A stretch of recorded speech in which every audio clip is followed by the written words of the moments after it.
వినాల్సిందిగా ప్రభు గట్టి ప్రేమతో తెలియజేస్తున్నాను. మీ యొక్క పరిశుద్ధ గ్రంథాలు తెరిచినట్లయితే లూకా సువార్త 11వ అధ్యాయము 23వ వచనం నుండి చదువుకుందాం. 23 నుంచి 26 వరకు చదువుకుందాం. చదవండి. నా పక్షమున ఉండనివాడు నాకు విరోధి, నాతో సమకూర్చనివాడు, రివర్స్లో చదువుతున్నారు మీరు, నాతో సమకూర్చనివాడు చెదరగొట్టువాడు. అపవిత్రాత్మ ఒక మనుషుని వదిలిపోయిన తరువాత అది విశ్రాంతి వెతుకుచు నీరు లేని చోట్ల తిరుగుచూనుండును. విశ్రాంతి దొరకనందున నేను విడిచి వచ్చిన నా ఇంటికి తిరిగి వెళ్ళుదను అని అనుకుని వచ్చి ఆ ఇల్లు ఊడ్చి అమర్చి ఉండుట చేత వెళ్ళి తనకంటే చెడ్డవైన మరి 7 అపవిత్రాత్మలను వెంటబెట్టుకుని వచ్చును. అవి అందులో ప్రవేశించి అక్కడనే కాపురముండును. అందుచేత ఆ మనుషుని కడపటి స్థితి మొదటి దానికంటే చెడ్డదగునని చెప్పారు. దేవుని యొక్క లేఖనాన్ని చదువుతున్నప్పుడు ఇక్కడ ఒక ప్రస్తావనని తెలియపరిచాడు. ఆ ప్రస్తావన ఏంటంటే, ఒక అపవిత్రాత్మ ఒక మనుషుని వదిలిపోయిన తర్వాత ఆ మనుషుని గురించి అక్కడ చెబుతూ ఏమంటున్నాడంటే ఇల్లు అని కంపేర్ చేశాడు. ఆ మనుషుని, ఆ ఇంటిని వదిలిపోయిన తర్వాత అది నీరు లేని చోట్ల తిరుగుతూ ఉంది. అయితే దానికి ఏమి దొరకలేదు అంటే, విశ్రాంతి దొరకకపోయేసరికి అది అనుకుందంటే, నేను ఒక ఇల్లుని విడిచొచ్చాను కదా, ఒకసారి నా ఇంటికి మళ్ళీ ఒకసారి వెళ్తాను అనుకుని వచ్చినప్పుడు ఆ ఇల్లు ఎలాగుంది, ఊడ్చి అమర్చి చక్కగా దానికి అనుకూలముగా దురాత్మకు ఆవాసయోగ్యంగా ఉండేటప్పటికీ ఈ అపవిత్రాత్మ ఒక్కరే వెళ్ళకుండా దానికంటే మరి చెడ్డవైన 7 దెయ్యాలను తీసుకెళ్తుంది అని దేవుని యొక్క లేఖనాన్ని మనము ధ్యానం చేస్తాం. అయితే దీనిని నేను ఎందుకు చదివించాను అంటే, గతించిన కొద్ది రోజులుగా మనం దేవుని వాక్యాన్ని ధ్యానం చేసుకుంటూ దేవుని యొక్క ఆలయాన్ని అప్పట్లో యూదులు ఎలాగూ కట్టారు అనేది చదువుకున్నాము, ధ్యానం చేస్తాం. మొదట సొలొమోను రాజు ఒక యెరూషలేములో మందిరాన్ని కట్టాడు. కొంతకాలానికి ఆ మందిరము శత్రువు రావడం చేత, అంటే బబులోను రాజు అయిన నెబుకద్నెజరు అనే ఒక వ్యక్తి దండెత్తి వచ్చి ఆ యెరూషలేముని ముట్టడి వేసి ఆలయాన్ని పాడు చేశాడు. తర్వాత ప్రాకారాలు కూడా ఏమయ్యాయి, అవి కూడా పాడైపోయినాయి. ప్రాకారానికి ఉన్న గుమ్మాలు కాల్చివేయబడ్డాయి. అయితే తర్వాత వీరందరూ బబులోను అనే ఒక ప్రాంతానికి బందీలుగా వెళ్ళిపోయారు. బబులోను చెర అని అంటాం. ఎవరు అంటే యూదులు. యూదులే ఎందుకు వెళ్ళారు అంటే, నేను మొన్న చెప్పాను, 2 రాజ్యాలుగా విభజించబడింది. ఇశ్రాయేలీయులు అనేవారు ఎన్ని రాజ్యాలుగా విభజించబడ్డారు అంటే 2 రాజ్యాలుగా. ఒక రాజ్యమేమో యోధా రాజ్యం, మరియు ఒకటి ఇశ్రాయేలు రాజ్యం. యోధా రాజ్యంలో ఒక గోత్రమే ఉంటే, ఇశ్రాయేలు రాజ్యంలో ఎన్ని గోత్రాలు ఉన్నాయంటే 10 గోత్రాలు ఉన్నాయని మనం లేఖనం నుంచి చదువుకున్నాం. అయితే అర్ధగోత్రం లాస్ట్లో ఒక గోత్రం చీలిపోయింది, అది వేరే బెన్యామీను గోత్రము, ఇటు సైడ్ ఎఫ్రాయిం గోత్రం. అయితే జాగ్రత్తగా వినండి. ఇలాగూ దేవుడు ఈ ఇశ్రాయేల్ రాజ్యాన్ని హెచ్చరిస్తే వీళ్ళు వినలేదు. ప్రవక్తలతో చెప్పాడు, వీళ్ళు వినలేదు. వీళ్ళు చాలా హేయమైన పనులు చేశారు. ఏమనంటే, బేతేలులో ఒకటి, దానులో ఒకటి వీరు పోత పోసిన దూడ ఆకారాన్ని పెట్టినప్పుడు దేవుని కోపం వచ్చింది. వచ్చిన ప్రతి రాజు కూడా దుష్టత్వాన్ని జరిగించి దేవుని ప్రజలు, దేవుడు నిబంధన చేసుకున్న ఇశ్రాయేలీయుల ప్రజలు ఆ నిబంధనలో నిలవకుండా వారు అపవిత్రంగా ప్రవర్తించినప్పుడు దేవుడు ఒకానొక రోజు ఈ రాజ్యాన్ని అష్షూరు రాజ్యానికి అప్పగించాడు. వీళ్ళు చెదిరిపోయారు. ఈ 10 గోత్రాలు మొత్తానికి చెదిరిపోయారు, ఖలాస్ అయిపోయారు.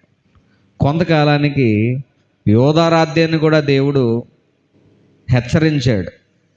కానీ వీళ్ళు కూడా మాట విన్నారా అంటే వీళ్ళు కూడా మాట వినని ప్రజలు కాబట్టి ఇశ్రాయేలీలు, వీరు కూడా విననప్పుడు దేవుడు ఒక సామ్రాజ్యాన్ని ఎన్నుకున్నాడు. ఆ సామ్రాజ్యం బహుబలమైనది.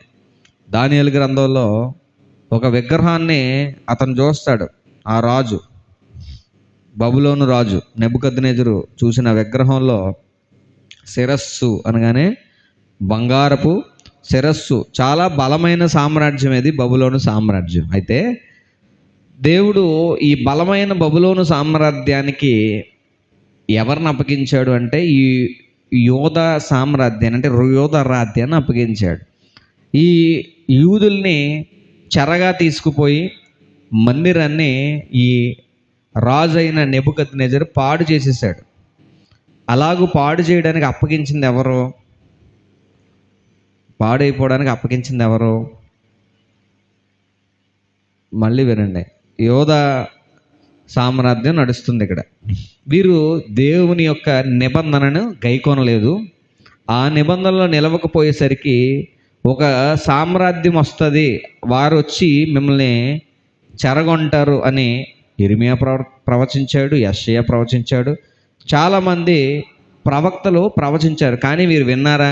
వినలేదు. ఎట్టకేటకు ఒక రోజు వచ్చేసింది దగ్గరికి.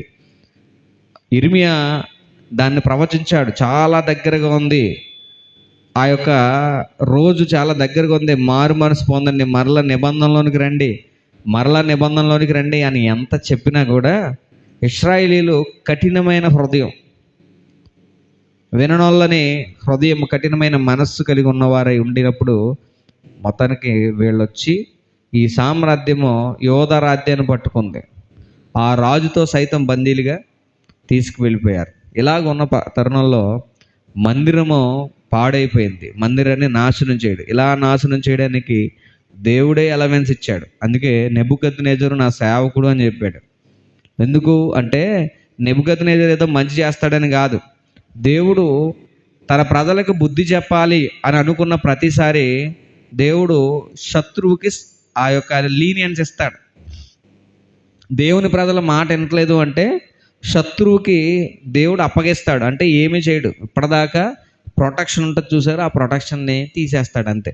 అంటే దేవుడు వద్దు అని అనుకున్నారనుకోండి, తన ప్రజలు ఇశ్రాయేలీల ప్రజలకి యెహోవా దేవుడు, ఆ యెహోవా ద్వారా వీరు నిబంధన చేసుకున్నారా, నిబంధన స్థాపించబడింది. ఆ నిబంధనలో నిలవట్లేదు అంటే దాని అర్థం ఏంటి? ఆ నిబంధనకి వేరొక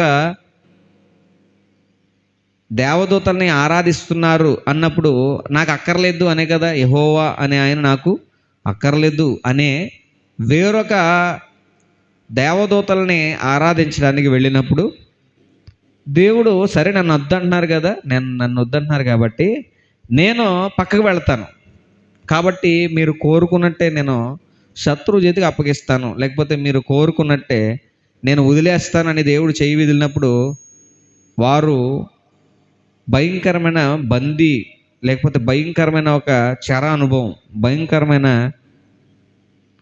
ఒక శిక్షణ చేయబడే క్రమంలోనికి వీరు వెళ్ళిపోయారు. ఆ సమయంలో దేవుడు తన ఆలయాన్ని ఎవరి చేతికి ఇచ్చేశాడు? చెప్పాలి, ఎవరి చేతికి ఇచ్చేశాడు? ఎందుకంటే అప్పటికే హేయమైన పనులు చేస్తున్నారు, చాలా విపరీతమైన పనులు చేస్తుంటే దేవుడు చూపించాడు.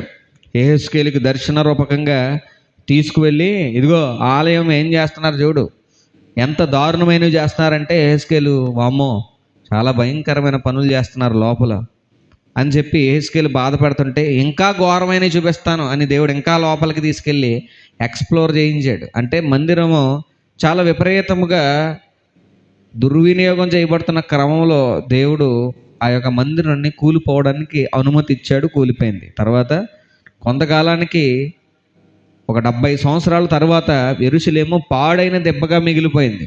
ఏ దెబ్బ అండి? పాడు దెబ్బగా ఉండిపోయింది. అయితే అలాంటి పరిస్థితుల్లో మరలా ఆ పాడైన దెబ్బని కట్టుకోవడానికి దేవుడు మరలా ఒక రాజును లేపాడు, కౌరేషు అనే రాజుని. అతను మళ్ళా ఒక మందిరాన్ని కట్టుకోండి అని పంపించాడు. మందిరాన్ని కట్టారు, బాగుంది. కొంతకాలానికి అర్తహషస్త అనే ఆ రాజు యొక్క పరిధిలో ఉన్న నెహెమ్యా అనే వ్యక్తి, ఒక యూదుడు, మందిరం చుట్టూ గోడలు ప్రాకారాలు కట్టాలనుకున్నాడు. ప్రాకారాలని కట్టాడు. అయితే నెహెమ్యా కాలంలో ఏం జరిగింది అంటే, నెహెమ్యా ఒకరోజు విచారంగా ఉన్నాడు. ఇది మీకు అందరికీ నేను ఇంతకుముందు చెప్పినట్టే ఉన్నాను, కానీ ఒకసారి మరలా చెప్తాను వినండి. నెహెమ్యా అనే యూదుడు ఉన్నాడు. అతను గిన్నె అందించేవాడు రాజుకి, రాజు దగ్గర పనిచేస్తున్నవాడు.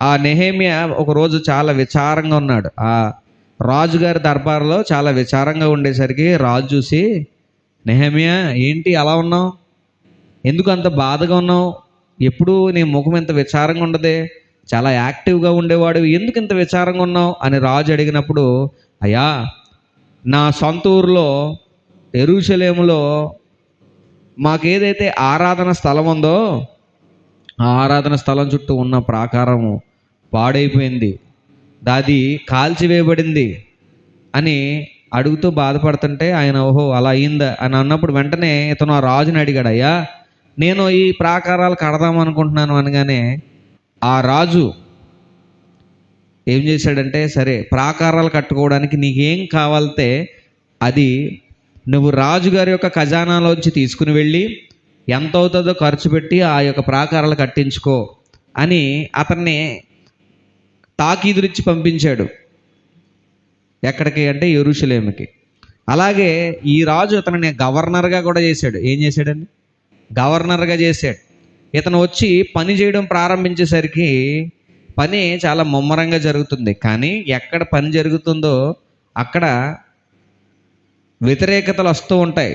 అలాగే కొంతమంది వ్యతిరేకత చూపించడానికి ఈ యొక్క ప్రాకారం కట్టకూడదు అని వ్యతిరేకత చూపించడానికి కొంతమంది వచ్చారు.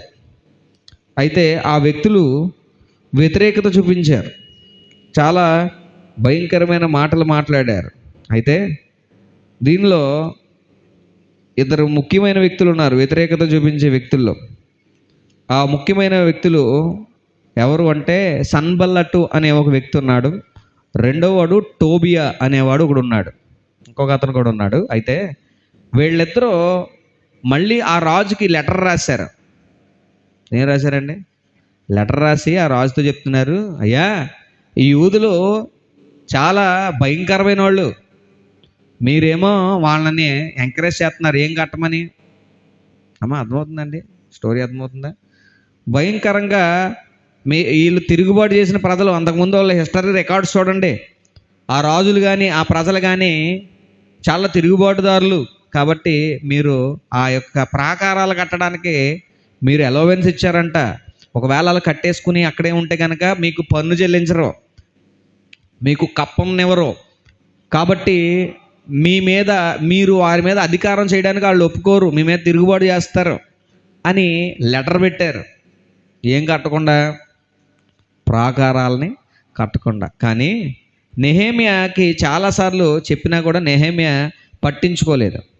ఇంకా నెహెమ్యా చెప్తే పని అవ్వట్లేదని చెప్పి డైరెక్ట్గా రాజుకి లెటర్ రాశారు. కానీ వెంటనే రాజు ఆర్డర్ ఇచ్చాడు, ఏమనంటే ఏదైతే చుట్టూ ప్రాకారంలోనే కట్టకుండా ఆపమానండి అని చెప్పాడు. ఎందుకు అంటే ఆ లెటర్ అలా ఉంది. లెటర్లో ఏమన్నాడంటే, వీళ్ళు ఒకవేళ కట్టేసుకుంటే కనుక రాజా మీకు పన్ను చెల్లించరు, మిమ్మల్ని లెక్క చేయరు అనేసరికి ఏ రాజుకైనా భయం వేస్తుంది కదా. కాబట్టి వెంటనే రాజు ఆ ప్రాకారాలు కట్టడం ఆపమనండి అని ఇచ్చినప్పుడు మరలా వీళ్ళు మళ్ళా లెటర్ రాసుకున్నారు రాజుకి. ఆ లెటరు అతన్ని కన్విన్స్ చేసేలాగా ఉన్నది. కాబట్టి మళ్ళా ఏమని చెప్పాడంటే, నెహెమ్యాతో మీరు మీ పనులు కానిచ్చుకోండి అని చెప్పాడు. కాబట్టి మొదటి నుంచి ఈ సన్బల్లటు అనేవాడు అలాగే టోబియా అనేవాడు ఇద్దరు ఎలియాషీబు ఈ వ్యక్తి కూడా, ఈ ముగ్గురు కూడా ఏం చేస్తున్నారు అంటే ఎప్పుడు వ్యతిరేకత చూపిస్తూనే ఉన్నారు. వ్యతిరేకత అయితే ఇలాంటి వ్యతిరేకత జరుగుతున్నప్పుడు ఆ భయంకరమైన వ్యతిరేకతలో ఇతను ఈ యొక్క ఆలయపు గోడల్ని లేకపోతే ఆలయం చుట్టూ ఉన్న వాటిని కట్టారు. అయితే వినండి, కట్టిన తర్వాత అర్థహశస్త రాజు దగ్గర ఫస్ట్ టైం బాధతో ఉన్నాడని చెప్పాను చూశారు. ఆ టైంలో రాజు మాట చెప్పాడు, ఏమనంటే, నువ్వు వెళ్ళి ప్రాకారాలు కట్టుకుని మళ్ళీ నా దగ్గరికి వచ్చేయి, నీ పని ముగించిన తర్వాత వచ్చేయి అన్నాడు. చక్కగా ఇతను ప్రాకారాలు కట్టేశాడు. నెహెమ్యా గ్రంథం 6వ అధ్యాయం 15వ వచనంలో, ఈ ప్రకారముగా ఏలూలు మాసము 25వ దినమున అనగా 52 దినములకు ప్రాకారమును కట్టుట సమాప్తమాయను అన్నాడు. కాబట్టి పని అయితే కంప్లీట్ అయిపోయింది. అన్నిటిని అలాట్ చేశాడు. అలాట్ చేసి చక్కగా ఇతను మరలా ఎక్కడికి వెళ్ళిపోయాడు అంటే రాజు యొక్క ఆస్థానానికి వెళ్ళిపోయాడు. ఎక్కడికి వెళ్ళిపోయాడండి? రాజు యొక్క ఆస్థానానికి వెళ్ళిపోయాడు. వెళ్ళిపోయిన తర్వాత నేను ఇందా చెప్పిన సన్బల్లట్టు మరియు టోబియా అనేవాళ్ళు ఇద్దరు ఉన్నారు చూడు, వీళ్ళు చాలా వ్యతిరేకత కలిగిన మనుషులు. కాబట్టి ఈ టోబియా అనేవాడు ఏం చేశాడు అంటే, ఎలియాషీబు అనే ఒక వ్యక్తి ఉన్నాడు. ఆ ఎలియాషీబు అనే వ్యక్తిని మనం ఎక్కడ చూస్తామంటే 13వ అధ్యాయము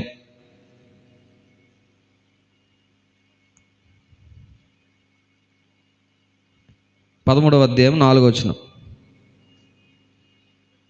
ఇంతకుముందు మన దేవుని మందిరపు గది మీద నిర్ణయింపబడిన యాజకుడగు ఎలియాషీబు టోబియాతో బంధుత్వము కలుగజేసుకుని నైవేద్యమును, సాంబ్రాణిని, పాత్రలను, గింజలలో 10వ భాగమును, కొత్త ద్రాక్ష రసమును లేవీలకును, గాయకులకును, ద్వారపాలకులకు ఏర్పరచబడిన నూనెయు, యాజకులకు తేవలసిన ప్రతిష్ఠిత వస్తువులు పూర్వం ఉంచు స్థలముల వద్ద అతనికి ఒక గొప్ప గదిని సిద్ధము చేసి ఉండెను. ఆ సమయంలో అనగా నెహెమ్యాను నేను యెరూషలేములో ఉండలేదు. ఎక్కడికి వెళ్ళాడు అంటే, ఎందుకు అనగా బబులోను దేశపు రాజు అయిన అర్థహశస్త ఏలుబడి అందు 32వ సంవత్సరం నేను రాజును దర్శించుకొని కొన్ని దినములైన తర్వాత రాజును వద్ద సెలవు పుచ్చుకున్నాడు. జాగ్రత్తగా వినండి, ఇతను ఆ టైంలో ఎక్కడ లేడు? ప్రాకారాలు కట్టిన వ్యక్తి నెహెమ్యా అంటే తన రాజు దగ్గరికి వెళ్ళిపోయాడు. అంటే మరలా బబులోను వెళ్ళాడు. ఎందుకంటే ఆ స్థానంలో మరి ఒక జాబ్ ఉంది అతనికి. అయితే ఇతను ఆ రాజుగారితో ఉన్న సన్నిహిత సంబంధాన్ని బట్టి రాజుగారి దగ్గర సెలవు పుచ్చుకుని పని అయితే కంప్లీట్ చేశాడు. పని కంప్లీట్ చేసి ఇతను యెరూషలేములో నుండి ఆ బబులోనికి వెళ్ళిపోతుంటే ఎలియాషీబు అనే ఒక వ్యక్తి కనబడతాడు. ఇతను ఏం చేశాడు అంటే, ఎలియాషీబు ప్రధాన యాజకుడు. అంతకుముందు ఈ గోడలు కడుతున్నప్పుడు కూడా ఇతను హెల్ప్ చేశాడు. ఎవరికి అంటే నెహెమ్యాకి. అయితే ఇతను టోబియా అనే వ్యక్తి ఉన్నాడన్నాను చూసారు, ఇద్దరు లెటర్స్ రాశారు కదా. ఆ లెటర్స్ రాసిన వ్యక్తుల్లో ఒకడు టోబియా. వీడి వ్యతిరేకత చాలా, ఆ మందిరం పట్ల వాడు చాలా వ్యతిరేకతలు చూపించాడు. ఆ యొక్క గోడలు కట్టకూడదని చెప్పాడు. అలాంటి వాడితో ఇతను సంబంధం పెట్టుకున్నాడు. ఆ సంబంధం పెట్టుకుని ఏం చేశాడంటే, ఆ యెరూషలేము మందిరంలో ఒక గొప్ప గదిని సిద్ధం చేసి ఆడి కోసం పెట్టాడు. ఎవరి కోసం? అర్థమవుతుందండి? ఎలియాషీబు అనే ఒక వ్యక్తి ఉన్నాడు, అతను ప్రధాన యాజకుడు. ఎప్పుడైతే నెహెమ్యా ప్రాకారాలు కట్టించి వెళ్ళిపోయాడో, మళ్ళీ రాజు దగ్గరికి వెళ్ళి కొంతకాలం ఉందామని వచ్చాడో, ఈ ఎలియాషీబు అనేవాడు టోబియా అనే వ్యక్తిని అతను మందిరం దగ్గరికి ఆహ్వానించి ఆ మందిరంలో ఒక స్థలాన్ని కేటాయించేశాడు. అది ఒక గొప్ప గది అని రాశాడు, అంటే పెద్ద గది. అప్పుడు యెరూషలేము కట్టినప్పుడు చాలా గదులు ఏర్పాటు చేశారు, ఒక్కొక్కరికి ఒక్కొక్క పోర్షన్స్ అనమాట. ఒక్కొక్క గదులను ఏర్పాటు చేస్తే ఈ టోబియా అనేవాడికి ఇతను ఏమిచ్చాడంటే పెద్ద గొప్ప గదినిచ్చాడు. వీడేం చేస్తున్నాడు అంటే, ఈ టోబియా మొదటి నుంచి మందిరం విషయంలో వ్యతిరేకత ఉంది. కాబట్టి ఇలాగూ చేయటం వలన ఏమైంది అంటే, చూడండి 7వ వచనం. యెరూషలేములోనికి వచ్చి ఎలియాషీబు దేవుని మందిరంలో టోబియాకు ఒక గది ఏర్పరచి చేసిన కీడంతయు తెలుసుకుని బహుగా దుఃఖపడి ఆ గదిలో నుండి టోబియా యొక్క సామాగ్రి అంతయు అవతల పారవేసి గదులన్నీ శుభ్రం చేయడం ఆజ్ఞాపింపగా వారు అలాగూ చేసిరి. వీరు మందిరాన్ని అంతటినీ నాశనం చేసేస్తున్నారు. ఎవరు? టోబియా అనేవాడు, ఎలియాషీబు అనేవాడు, వీళ్ళందరూ కలిసి మందిరపు పనిని చాలా నాశనం చేసేస్తున్నారు. ఈ 13వ అధ్యాయం అంతా మీరు చదివితే అక్కడ ఏమేమి జరుగుతున్నాయంటే, విశ్రాంతి దినాన్ని వీరు అపవిత్రపరిచారు. విశ్రాంతి దినాన్న చేయకూడని పనులు చేశారు. విశ్రాంతి దినాన్న తలుపులు, లేకపోతే ఈ ఏదైతే చుట్టూ కట్టారు చూసిన ప్రహారీ కాంపౌండ్ వాల్, ఆ కాంపౌండ్ వాల్కి గేట్స్ ఉంటాయి. ఆ గేట్స్ విశ్రాంతి దినాన్న తెరవకూడదు, కానీ వీళ్ళు ఏం చేస్తున్నారంటే తెరిచి వ్యాపారం చేసేస్తున్నారు. ఏ రోజు? అప్పట్లో నిబంధన ఏంటంటే విశ్రాంతి దినాన్ని చాలా జాగ్రత్తగా ఆచరించాలి, బరువు ఎత్తకూడదు. కానీ బరువు అయిన పనులు చేసేస్తున్నారు వీళ్ళందరూ. అలాగే లేవీయులకి, యాజకులకు రావాల్సిన ఏదైతే 10వ భాగం ఉందో అది రానివ్వకుండా ఉండేసరికి పాపం వారికి భోజనానికి డబ్బులు లేక వాళ్ళు ఏమైపోయారంటే బయటికి వారు పనులు చేసుకోవడానికి పోయారు. దానితో వీళ్ళు మందిరాన్ని ఏం చేశారంటే చెందరవద్దర చేసేశారు. కొంతకాలానికి నెహెమ్యా వచ్చి చూసేసరికి పరిస్థితులన్నీ విపరీతంగా ఉన్నాయి. చూసేసరికి చాలా భయంకరంగా అయిపోయినాయి. వెంటనే ఆ పరిస్థితులు చూసి నెహెమ్యాకి చాలా కోపం వచ్చింది. వింటున్నారండి? విన్న వాళ్ళు స్తోత్రం చెబుదాం. ఎందుకు అంటే ఎలియాషీబ్ అనే వ్యక్తి ప్రధాన యాజకుడే, కానీ అతను చేసిన పని ఏంటి? దేవుని మందిరానికి వ్యతిరేకంగా ఎవడైతే పనిచేస్తున్నాడో వాడితో వీడు ఫస్ట్ ఏం పెట్టుకున్నాడు? సంబంధాలు పెట్టుకున్నాడు. అంటే వారింట్లో ఎవరినో పెళ్లి చేసుకోవడం, మొత్తానికి ఏదో చేశాడు. టోబియాని పెళ్లి చేసుకున్నాడు. ఈ టోబియాని చేసుకోవడం వల్ల ఏమైందంటే వీళ్ళిద్దరి మధ్యలో ఒక రిలేషన్ ఏర్పడింది. కాబట్టి కుటుంబాలకి మధ్య ఈ టోబియా అనేవాడిని ఎక్కడ తీసుకొచ్చాడు? మందిరంలోనే తీసుకొచ్చి ఆ గదిని, పెద్ద గొప్ప గదిని వీడికి ఇచ్చేస్తే వీడు ఇష్టానుసారంగా ఆ యొక్క మందిరపు పనిని జరిగిస్తున్నప్పుడు మందిరము విషయంలో భయంకరమైన నిర్లక్ష్యం, భయంకరమైన పరిస్థితులు ఏర్పడ్డాయి. జనము ఎలాగ పడితే అలాగ ఇష్టానుసారంగా ఉండడం మొదలుపెట్టారు. అయితే 15వ వచనం చదువుతాం చూడండి, 13-15 ఏం జరుగుతుంది? ఆ దినములలో యూదులలో కొందరు విశ్రాంతి దినమున ద్రాక్ష తోటలను త్రొక్కుటయు, గింజలు తొట్లలో పోయిటయు, గాడిద మీద బరువులు మోపుటయు, ద్రాక్ష రసమును, ద్రాక్ష పండ్లను, అంజూరపు పండ్లను, నానా విధములైన బరువులను విశ్రాంతి దినమున యెరూషలేములోనికి తీసుకొచ్చుటయు చూచి ఈ ఆహార వస్తువులను ఆ దినమున అమ్మిన వారిని గద్దించి తిని. నెహెమ్యా రాసుకుంటున్నాడు తన యొక్క ఆత్మకథ. ఏం జరుగుతుంది అంటే మందిరము ఎలాంటి క్రమంలో నడవాలో ఆ క్రమంలో నడవట్లేదు. అంటే విశ్రాంతి దినాన్న ఏవైతే చెయ్యకూడదో అవన్నీ చేసుకుంటూ వస్తున్నారు. కాబట్టి వాళ్ళతో మాట్లాడుతూ అంటున్నాడు చూడండి, 17వ వచనం, అంతటా యూదుల ప్రధానులను నేను ఎదురాడి నెహెమ్యా అని చెప్తున్నాడు, విశ్రాంతి దినమును నిర్లక్ష్య పెట్టి మీరెందుకు ఈ దుష్కార్యములను చేస్తున్నారు? చూడండి, ఇలా చెబుతూ చూడండి, వీళ్ళ విశ్రాంతి దినాన్ని ఏం చేస్తున్నారు అంటే నిర్లక్ష్యం చేశారు. విశ్రాంతి దినాన చేయకూడని పనులన్నీ చేస్తున్నారు, దేవునికి కోపం పుట్టిస్తున్నారు. రెండవది, గోడ కట్టాను చూసారా, ఆ గోడకు ఆనుకుని వ్యాపారాలు పెట్టేశారు. ఏం పెట్టారు? దేనిగా ఆనుకుని? ఏ గోడ? యెరూషలేము ప్రాకారాన్ని ఆనుకుని. కిందకి రండి చూడండి, 20వ వచనం, వర్తకులను నానా విధములైన వస్తువులను అమ్మువారును 1-2 మారులు యెరూషలేము అవతల బస చేసుకొనగా నేను వారిని గర్దించి వారితో ఇట్లని, మీరు గోడ చోటను ఎందుకు బస చేసుకుంటారు? మీరు ఇంకొకసారి ఇలాగూ చేసిన ఎడల మిమ్మల్ని పట్టుకుందనని చెప్పి తిని అప్పటి నుండి విశ్రాంతి దినమున మరి వారు రాలేదు. చూడండి, ఇదొకటి జరుగుతుంది. అలాగే కొందరేమో 23, ఆ దినములలో అష్టోదు, అమ్మోను, మోయాబు సంబంధులైన స్త్రీలను వివాహం చేసుకుని కొందరు యూదులలో. అంటే చూడండి, ఇశ్రాయేలీయులు చెరకు వెళ్ళి చెరలో దేవుడు శిక్ష చేసిన తర్వాత దేవుడు మళ్ళా కనికరంతో మహా గొప్ప వాత్సల్యంతో వాళ్ళు విడిపించి మళ్ళా మందిరాన్ని కట్టుకుంటారా బాబు అంటే అతి కష్టం మీద జెరుబ్బాబేలు అనే వ్యక్తి, అలాగే మరికొంతమంది వ్యక్తులు మందిరపు పని విషయంలో చాలా కష్టపడ్డారు, మందిరాన్ని కట్టారు. చుట్టూ నెహెమ్యా, అలాగే ఎజ్రా, ఇంకా చాలామంది ఆ యొక్క మందిరపు గోడలు పట్టుకుని, లేకపోతే గోడలు కట్టుకుని ఒక చేత్తో ఆయుధాన్ని పట్టుకున్నారు, ఒక చేత్తో పనిముట్లు పట్టుకుని కష్టపడి రాత్రింబగళ్ళు కట్టి 52 రోజుల్లో ఏం కంప్లీట్ చేశారు?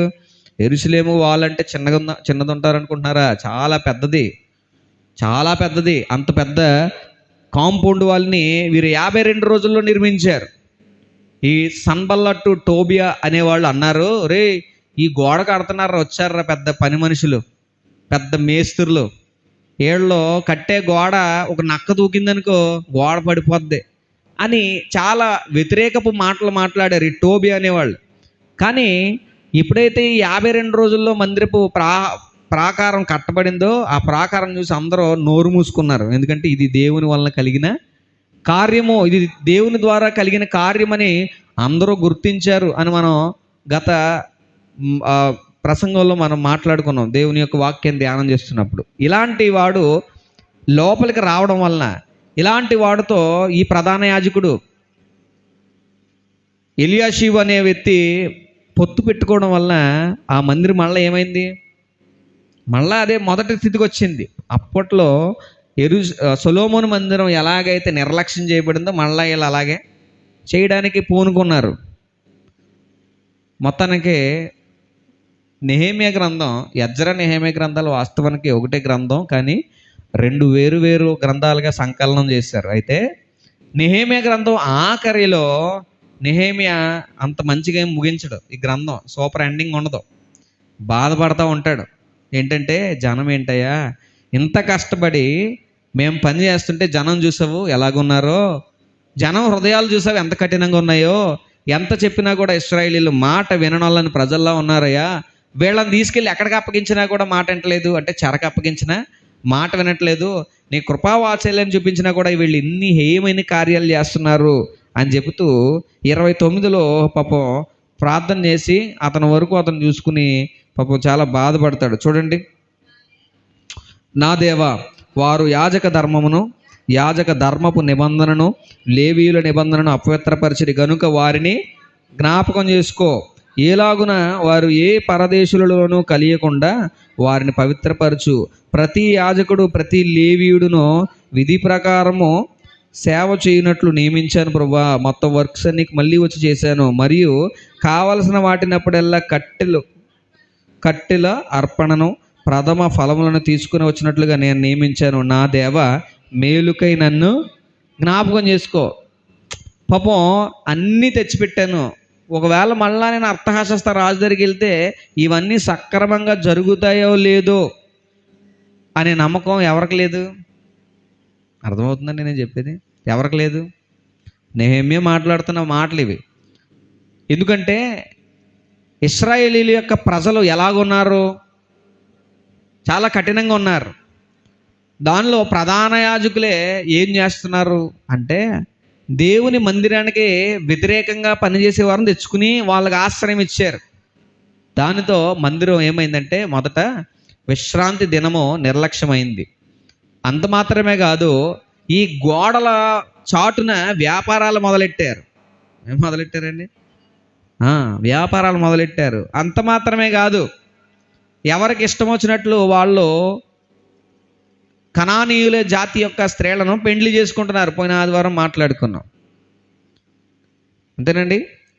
ఎలాగు పడితే అలాగూ దేవుని యొక్క మందిరం మొత్తం పాడైపోయే పరిస్థితికి వచ్చింది. చూడండి, ఈ మందిరం కట్టేసిన తర్వాత మలాకి గ్రంథానికి వచ్చేస్తే, మలాకి గ్రంథంలో కూడా ఒకసారి వాక్యాన్ని ధ్యానం చేసుకున్నాం. వీళ్ళందరూ దేవునికే వ్యతిరేకంగా తిరుగుబాటు చేసి మందిరాన్ని ఎంత నిర్లక్ష్యం చేశారో అక్కడ మలాకి గ్రంథంలో మనం చదివాం. నువ్వు మమ్మల్ని ప్రేమ చూపించావా, మా మీద ఏమైనా నువ్వు ప్రేమ చూపించావా అని అడుగుతారు. ఇంకా చాలా ప్రశ్నలు వేశారు దేవునికి. దేవునికి కూడా సమాధానం చెప్పాడు. అంతే, మలాకి గ్రంథంలో ఆఖరిగా బాప్తిస్మిచ్చి యోహాను కోసం ప్రస్తావించి ఇంకక్కడతో సమాప్తం, క్లోజ్. ఏ గ్రంథం? పాత నిబంధన గ్రంథం. తర్వాత 400 సంవత్సరాలు ఇంచుమించు ఒక చీకటి యుగం నడిచింది. ఇంకా అక్కడి నుంచి దేవుడు అసలు మాట్లాడాడు జనాలతో అంటే ఇంకా మాట్లాడడం మానేశాడు.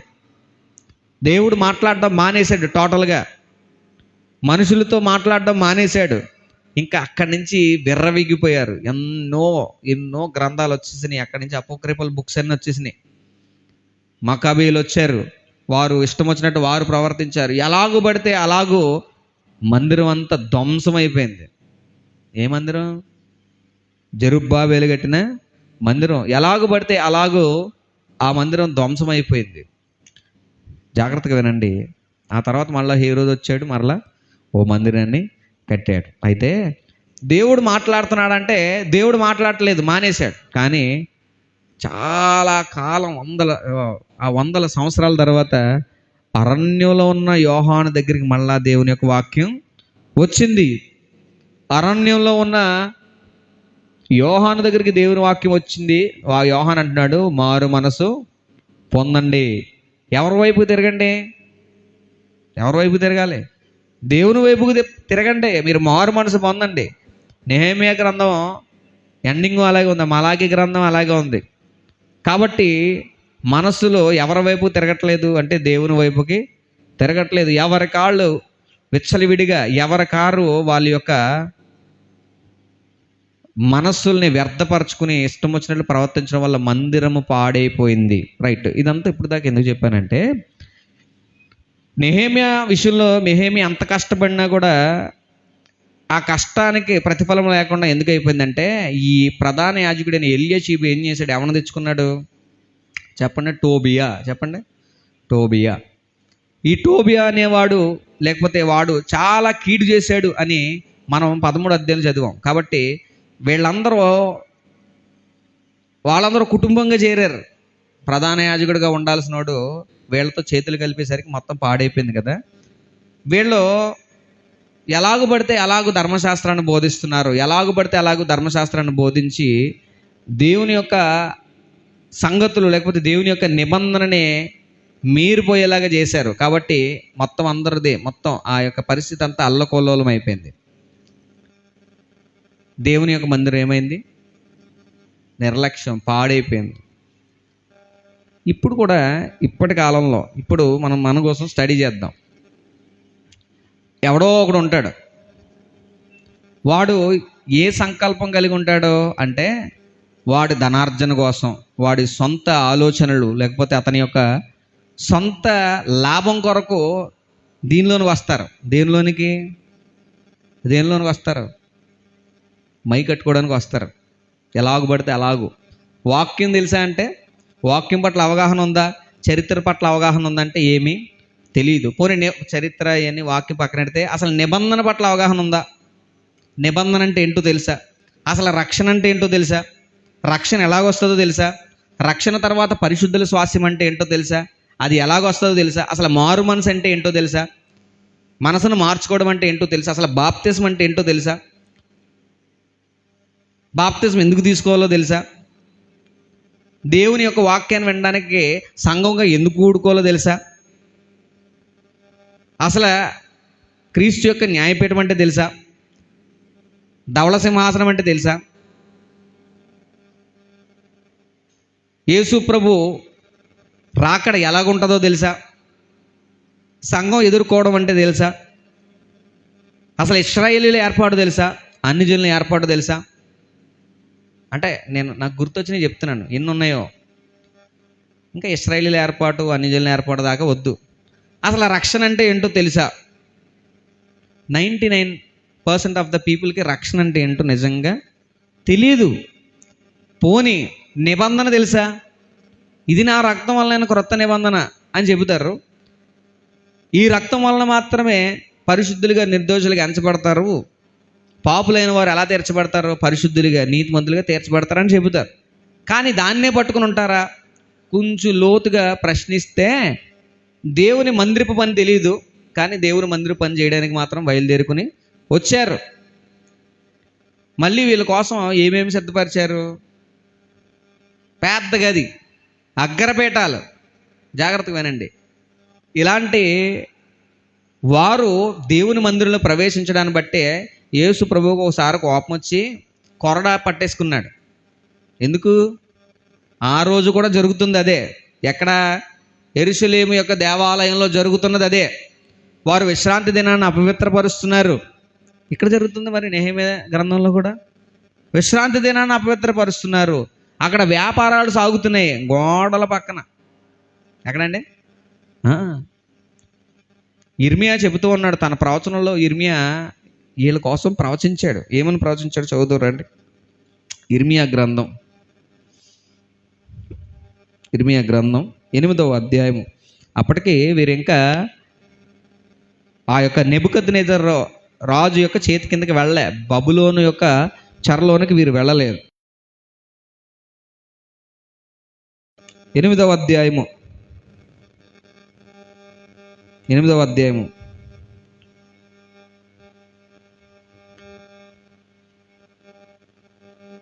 వచనం చదవండి.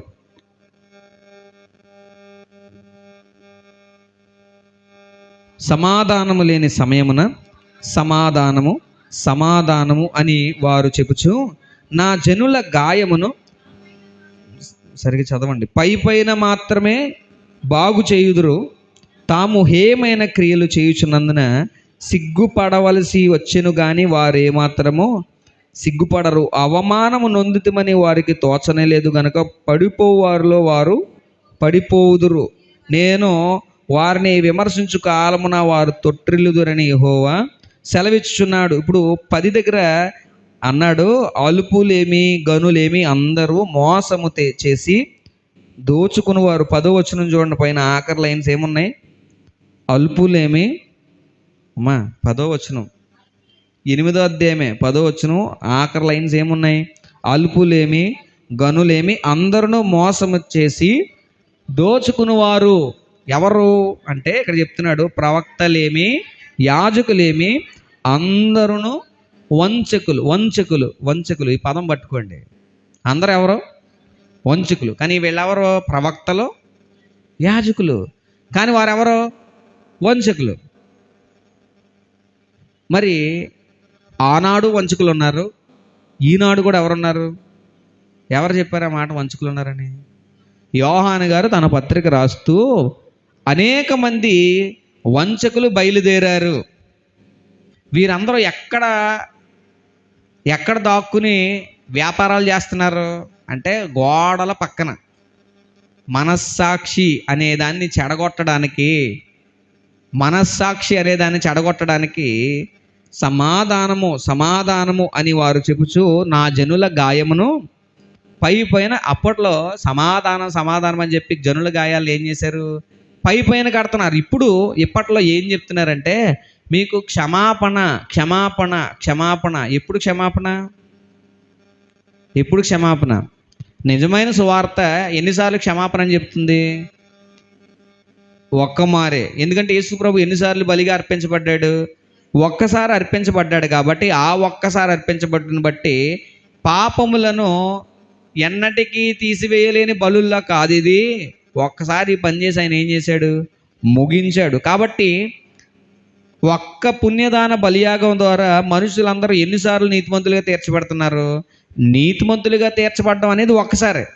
కానీ పాప క్షమాపణ నీతిమంతులుగా తీర్చబడడం ఎన్నిసార్లు అని చెప్తున్నారు? చెప్పాలి, ఎన్నిసార్లు చెప్తున్నారు? దినదినము మాటికి క్షమాపణ అనే అంశాలను బోధించుచున్న వారు లేరా?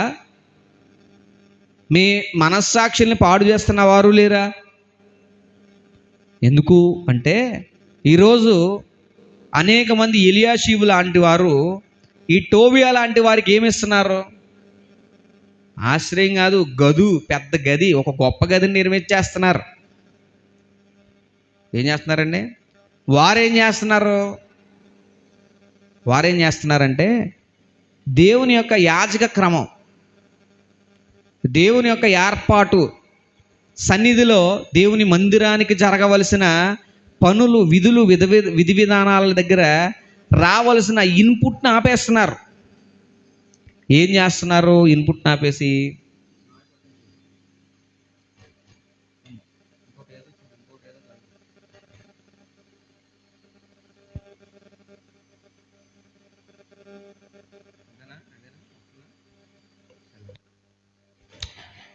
రైట్ వినండి, ఏం చేస్తున్నారు అంటే దేవుని యొక్క పని సక్రమంగా జరగాల్సిన దాన్ని అక్రమం చేసేసారు.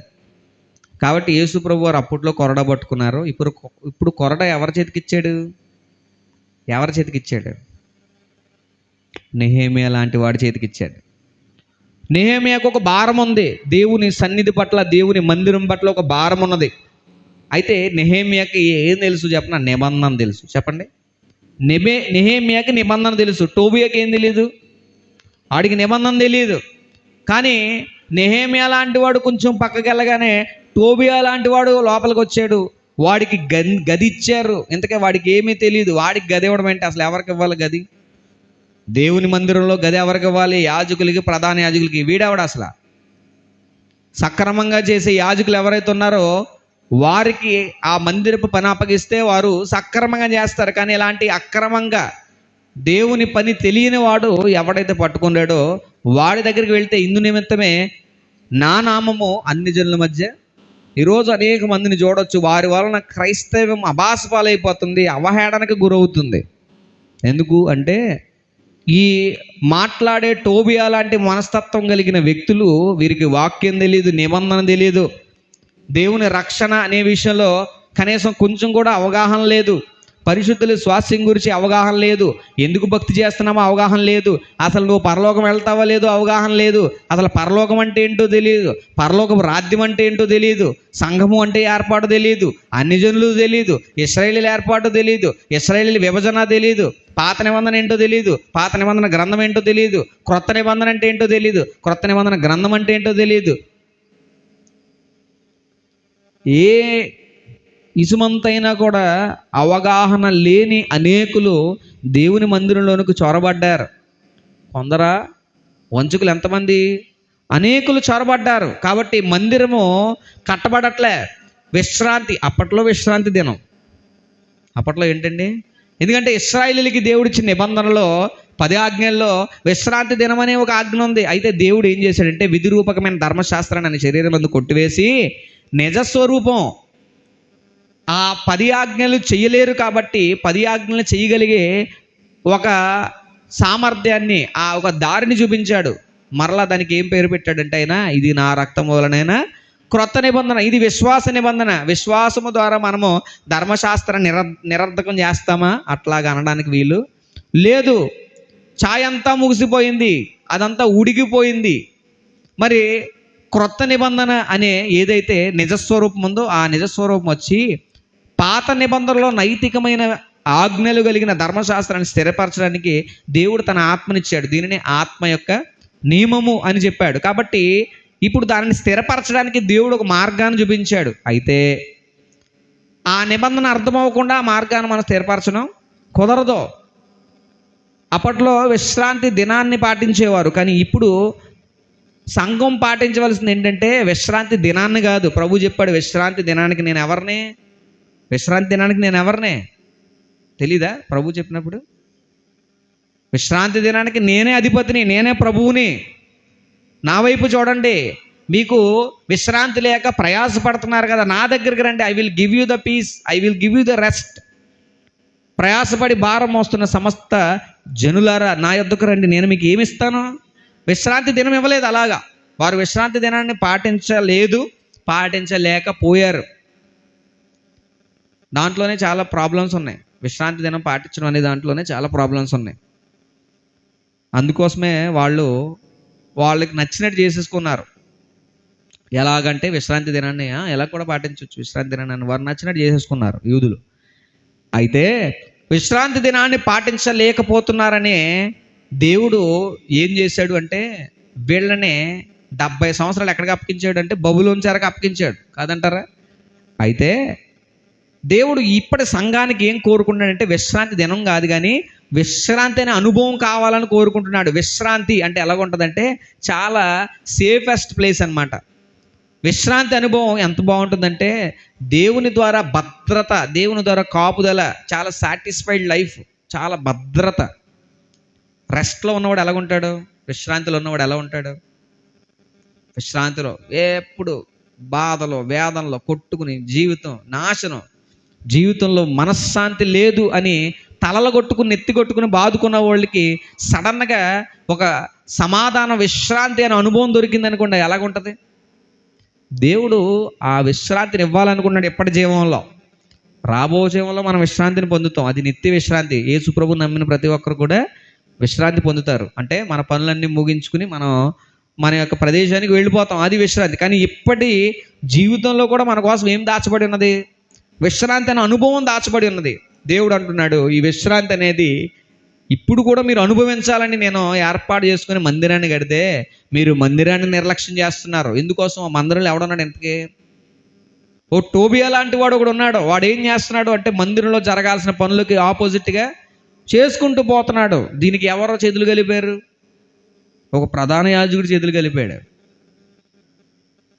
ఈరోజు ఈ ప్రధాన యాజకుడి ప్లేస్లో నువ్వు నేను ఉంటే మనం ఎవరితో చేతులు కలుపుతున్నాం? అసలు ఎవరితో చేతులు కలుపుతున్నాం? టోబియా లాంటి వాడితోనా? వాడికి మందిరం క్రమం తెలియదు, మందిరం యొక్క ఉద్దేశాలు తెలియవు. ఇందాక చెప్పినట్టు వాళ్ళకి నిబంధన ఏంటో అసలు తెలియదు. ఇది నా రక్తం వలన క్రొత్త నిబంధన అంటే ఏంటో తెలియదు. మీరు సరిగ్గా ప్రశ్నించారనుకోండి, వారు సమాధానాలు చెప్పలేరు. ఇంతకాలం నేను యేసు ప్రభు నమ్ముకున్నాను కదయ్యా, నేను పరలోకం వెళ్తానా నరకం వెళ్తానా అంటే వాళ్ళు ఏం చెప్తారో తెలుసా? నాకేం తెలుస్తుంది, నువ్వు ఎలా బతుకుతావు దాన్ని బట్టి ఉంటుంది అంటారు. అంతే తప్ప విశ్రాంతి విశ్వాసము ద్వారా యేసు ప్రభు ఇచ్చే విశ్రాంతి నీకు కలిగింది, నువ్వు పరలోకానికి వారసుడివి, పరలోక రాజ్యం కొరకు పనిచేయి అని చెప్పాలి కదా. అదేంటండి మరి పరలోకానికి వారసుడు మళ్ళీ పరలోక రాజ్యం కోసం పనిచేయడం ఏంటి అంటే? పరలోకానికి తేడా తెలియట్లే. విశ్వసించిన ప్రతి వ్యక్తి కూడా పరలోకంలో స్థానాన్ని పొందుకున్నాడు. పరలోకంలో ఏం పొందుకున్నాడు? స్థానాన్ని పొందుకున్నాడు. కానీ ఆ పరలోకం నుంచి జరగబోయే ఒక రాజ్యం ఉంది. ఇది మిలీనియం, ఇది 1000 ఏండ్ల పాలన. ఈ పాలనలో నీకు స్థాయిలు ఇవ్వాలంటే ఇప్పుడు జీవితంలో మనం ఖచ్చితంగా జీవించాల్సిన అవసరం ఉన్నదే. అలాగ జీవించాలంటే క్రమం కరెక్ట్గా నడవాలి. అంటే నిబంధన కరెక్ట్గా నడవాలి. నిబంధన కరెక్ట్గా నడవడానికి మధ్యలో ఎవడున్నాడు ఇక్కడ? నడవకుండా టోబియా. వెంటనే అప్పట్లో యేసుప్రభు కొరడా జులిపించాడు. మీకు తెలుసు కదా ఆ విషయం. కొరడా జులిపించాడు. నెహెమ్యా కూడా అలాగే బిహేవ్ చేశాడు. రండి నెహెమ్యా గ్రంథానికి వద్దాం. త్వరగా నేను ముగిస్తాను. నెహెమ్యా ఏం చేశాడు అంటే 13వ అధ్యాయము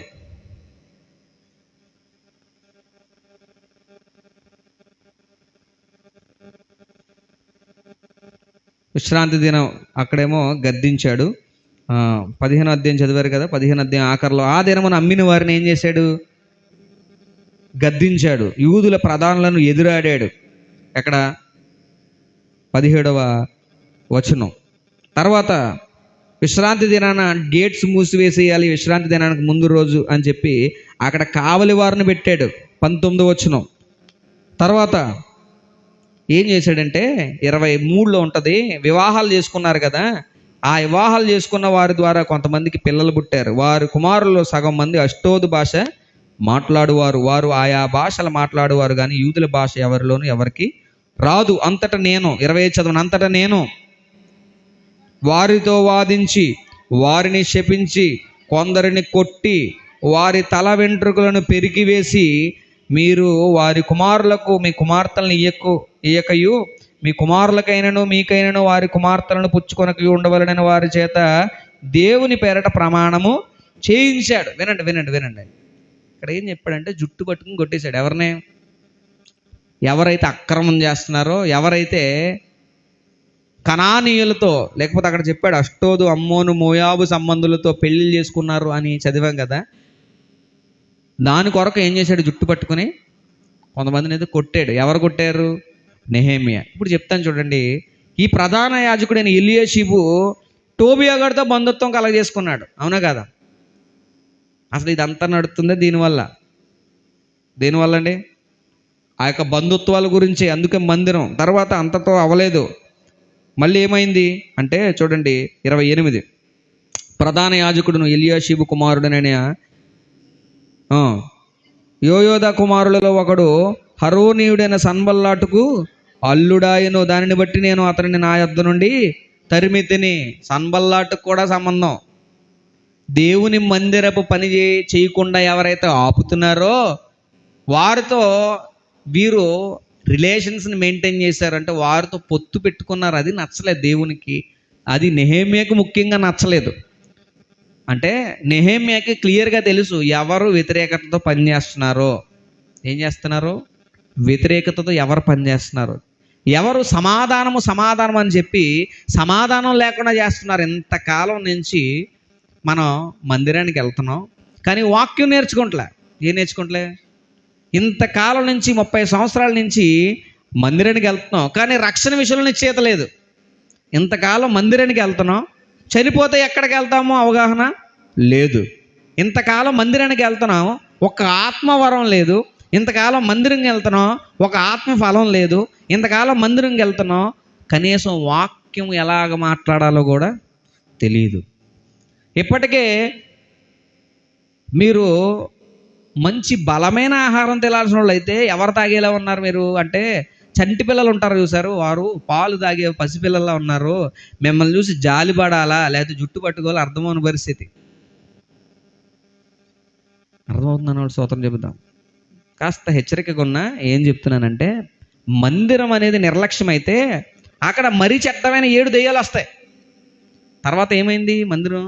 మళ్ళీ మలాకీ గ్రంథం తర్వాత 400 సంవత్సరాల్లో ఒక భయంకరమైన చీకటి యుగం. ఇప్పుడు కూడా యెరూషలేము మందిరం ఎలాగుందో చూడండి, తెలుస్తుంది. మళ్ళా మందిరాన్ని కడతానంటున్నారు. మళ్ళా మందిరం కట్టిన తర్వాత దాంట్లో ఎవడు కూర్చుంటాడు వచ్చి? క్రీస్తు విరోధిగాడు కూర్చుంటాడు వచ్చి. అంటే మందిరము దేనికి కడుతున్నాము, ఎందుకొరకు కడుతున్నాము, ఎలాగూ కట్టాలి, దేని కొరకు కట్టాలి, ఎలాగూ దాన్ని నిర్వహించాలి, నిర్వహించే నిర్వాహకులు, మందిర నిర్వాహకులు, గృహ నిర్వాహకులు ఎలాగూ ఉండాలి, ఏ అవగాహన లేదు. కానీ చాలా మందిని తెచ్చి ఎలా పెట్టుకున్నాం? మందిరం కట్టేవాళ్ళుగా. వాళ్ళకి మందిరం కట్టడం రాదు, కానీ ఏం కడుతున్నారట? మందిరం కడుతున్నారంట. మందిరం అంటే ఈ చర్చ్ కాదు, నేను చెప్తున్న ప్రతిసారి జనము లేకపోతే విశ్వాసుల యొక్క జీవితాలు కట్టబడాలి దేవుని వాక్యం ద్వారా. ఎవరో కట్టలేరు, ఎందుకంటే ఈ పని చేసేది ఎవరో? ఆత్మ. ప్రభు ఆత్మ ద్వారా మనము ఆత్మ సంబంధమైన మందిరాలుగా కట్టబడుతున్నాం. కాబట్టి మందిరాలుగా కట్టబడడానికి ఎవరి యొక్క శక్తి కావాలంటే ప్రభు యొక్క ఆత్మశక్తి కావాలి. కానీ ఈరోజు ఆత్మను అనుసరించే వారు తక్కువైపోయారు, శరీరాన్ని అనుసరించి మందిరాలు కట్టేవాళ్ళు ఎక్కువైపోయారు. శరీరాన్ని అనుసరించి అంటే నేను పర్ఫెక్ట్గా ఉండి అప్పుడు నా జీవితాన్ని కట్టేసుకుంటాను, నేను పర్ఫెక్ట్గా ఉండి ఆత్మవరాలు తెచ్చేసుకుంటాను, నేను పర్ఫెక్ట్గా ఉండి ఆత్మఫలాలు తెచ్చేసుకుంటాను. వినడానికి బాగుంది, ప్రయత్నం చాలా బాగుంటుంది, కానీ దానిలో విఫలత తప్ప సఫలత అనేది ఉండదు. అందుకే ప్రతిసారి ఏం చెప్తున్నారు వీళ్ళు అంటే, నీకు సమాధానం చెప్తున్నారు, కానీ దేవుని యొక్క వాక్యానికి వారి మనసు ఎంత దూరంగా ఉంది? చాలా దూరంగా ఉంది అప్పట్లో. కానీ ఇప్పుడు ఏమని చెప్తున్నారు? క్షమాపణ ద్వారా సమాధానం, క్షమాపణ ద్వారా రోజు, నేను చెప్పేది రోజు క్షమాపణ ద్వారా సమాధానం అని చెప్తున్నారు. ఇదేమైనా బాగుందా?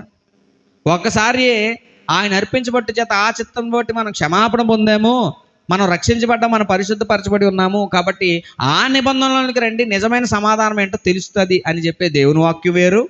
వేరొక సువార్త కూడా ఉంది, అనుదినము దినదినము క్షమాపణ ద్వారా మీకు సమాధానం అని చెప్పే వాళ్ళు కూడా చాలామంది ఉన్నారు. ఇవి రెండు ఒకలాగా ఉండవు, అది వేరొక సువార్త క్రమాన్ని చెరపగోరు కొంతమంది లోపలికి ప్రవేశించారు. వీళ్ళు తక్కువ మంది లేరు, ఈ వంచుకులు అనేకులు, ఒకరు కాదు ఇద్దరు కాదు, అనేకులు. ఎవరు లాంటి వాళ్ళు అంటే ఈ సన్బల్లాట్ లాంటి వాళ్ళు, టోబియా లాంటి వాళ్ళు అనేక మంది ఉన్నారు. వీరికి క్రమం తెలియకపోవడం ద్వారా ఈరోజు నిజంగా దేవుని పని చేయడానికి కూడా అవకాశం లేకుండా చేసి పడేశారు వీళ్ళు. ఎందుకు అంటే వీరిని బట్టి అన్ని జనుల దగ్గర, నేను ఈ మధ్య ఇటీవల రీసెంట్గా చాలా ఇంటర్వ్యూలు చూస్తున్నాను, సిగ్గు ఏంటండి ఆ ఇంటర్వ్యూలు చూస్తుంటే ఎలా అనిపిస్తుంది తెలుసా? సిగ్గే చేస్తుంది. ఎందుకంటే పెద్ద స్టార్లాగా వెళ్ళి కూర్చుంటున్నారు, ఎంతకీ వీళ్ళకి రూపాయి అక్షరం మొక్క కూడా వాక్యం రాకుండా ఎవరితో ఇంటర్వ్యూలు ఇస్తున్నారు? దేవుణ్ణి ఎరగనే ఒక ప్రజకి దేవుని సువార్త అందాలంటే అసలైన సువార్త తెలియాలి. వీరు ఏ సువార్త నమ్ముతున్నారు? వేరొక సువార్త నమ్ముతున్నారు. ఇటీవలే నేను రీసెంట్గా ఒక వీడియో చూస్తే నాకు చాలా మాట్లాడుతున్న క్రైస్తవ మత వ్యక్తి, క్రైస్తవ్యం అనే మతం అని చెప్తున్న ఆ వక్త ఎవరైతే ఉన్నారో అతను చూసి జాలేసింది నాకు. ఏంట్రా బాబు, ఏమీ తెలియకుండా ఎందుకురా బాబు వెళ్ళి కూర్చుంటారు? కనీసం రక్షణ విషయంలో సరిగ్గా చెప్పలేకపోతున్నాడు అతను ఏం రక్షణ పొందుతాడు? ఇంకా ఎదురుగా ఉన్న వ్యక్తి, నీకే రక్షణ విషయంలో నిశ్చయిత లేదు, రక్షణ ఎలా కలుగుతుందో నీకే అర్థం అవట్లేదు, ఆ వ్యక్తికి రక్షణ కోసం చెప్తే ఒప్పుకుంటాడా? నేను ఎప్పుడు ప్రశ్న అడుగుతాను, మొదటేమో సువార్త కరపత్రికలు పంచినప్పుడు, అయ్యా యేసుప్రభుని నమ్ముకుంటే దేవుడు నిన్ను క్షమిస్తాడు, నిన్ను క్షమించి నిత్యజీవం ఇస్తాడు అనగానే నాలాంటోడు ఒకడు ఉంటాడు, ఎవడో ఒకడు. నిజంగా ఒకప్పుడు నేను అలాగే ఉన్మాదిగా తయారవ్వాల్సిన వాడిని. ఎందుకంటే ఈ మధ్యలో సన్బల్లట్టుగాళ్ళు లాంటి వాళ్ళు ఉన్నారు కదా, టోబియా లాంటి వాళ్ళు, రక్షణ పోద్దని చెప్పేవాళ్ళు ఉన్నారు చూశారు. వాళ్ళ వలన నేను దేవునికి దూరం అయిపోయే పరిస్థితికి వెళ్ళిపోయాను. ఎందుకొరకు అంటే స్టార్టింగ్లో చాలా బాగా చెప్పారు, యేసు ప్రభు దగ్గరికి వస్తే ఆయన ఏమిస్తాడంట? క్షమాపణ ఇస్తాడు, నీకు నిత్య జీవం ఇస్తాడు. యేసు ప్రభువును మాత్రమే నమ్ముకుంటే ఆయన మాత్రమే నీకు భలే ఉంది. నాలాంటి కూడా దేవుడు క్షమిస్తాడా అండి? నాలాంటి దరిద్రుని కూడా దేవుడు క్షమిస్తాడా అని అడిగితే అవతల వ్యక్తి ఏం చెప్తాడు?